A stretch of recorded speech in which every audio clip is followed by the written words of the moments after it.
So here we are processing a whole chicken.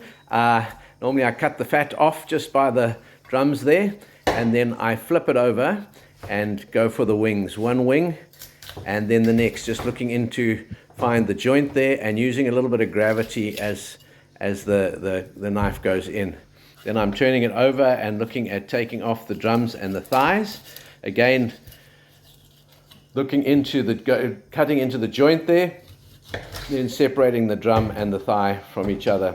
Flip it over through the skin, down, trying to pick out that lovely oyster there, through the joint, and then off it goes. I'll come back to that just now. Then I'm going to follow the fat line that's there, just to take the breasts off. I cut all the way through the bones. It's very easy. You don't have to have a particularly sharp knife even. Break it open, and then I cut off at the joints there, and I'll pull that backbone out. That backbone's going to go into a pot and going to become lovely bone broth in the future, so I keep that.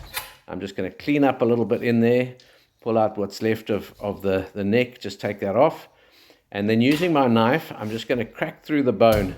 So that's the first crack, and then just cracking through all the way through the bone and then through the cartilage, right down into the meat, cracking through the last of the bone, and then I cut that through, and there's through the meat and the skin. And there are my two breasts. Now, sometimes we will cut those breasts in half and end up with a fat one and a thinner one on the other side.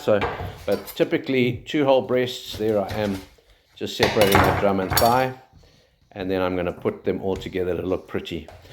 The cheapest way to buy meat is to buy a whole chicken and to portion it yourselves. And so hopefully this is a little bit of a lesson, a little bit of a tutorial. If you do it a couple of times, you get a little bit of practice in it. It really just doesn't take more than a couple of minutes to do, and you've got all the cuts ready for a braai, ready for a casserole, or whatever you would like to do.